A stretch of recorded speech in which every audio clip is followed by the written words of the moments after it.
Oftentimes, when we're studying history or past thinkers or past individuals with certain achievements that make them worth studying, it's important to note that we have to distinguish between people who are great and people who are good, because the two are not necessarily the same.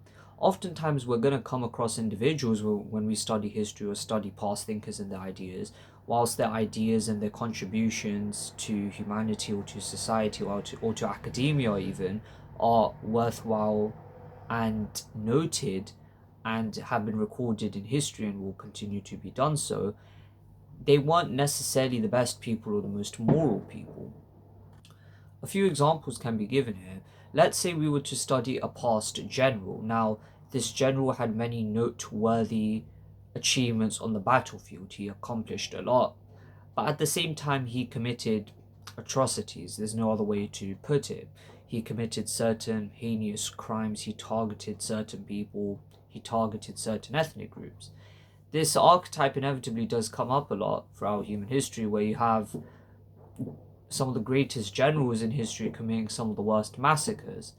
And whilst we study them and whilst we study their achievements, so to speak, on the battlefield, it's important to know that they aren't the blueprint for morality and they aren't necessarily good people.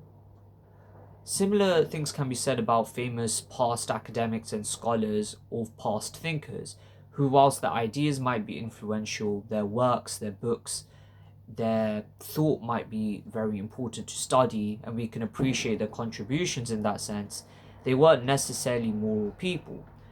It's important to note then that whilst they might be considered great, their achievements noteworthy, they weren't necessarily moral or good. And just because we study something doesn't mean that we condone everything that that person did or everything that that person committed or things that they may have done to other people in the past. Sometimes you'll come across people who are some of the most despicable that you would have ever seen, or some of the most despicable that you would have ever read about. Yet, it will be pertinent and important and imperative to study them and their works and their achievements. And it serves to remind us, first of all, of the evil, which is a constant of the human condition. But secondly, it also helps us to understand that the world is not so simplistic and just divided into good and bad people. Oftentimes, we can have people who are both good in a way and are bad in a way.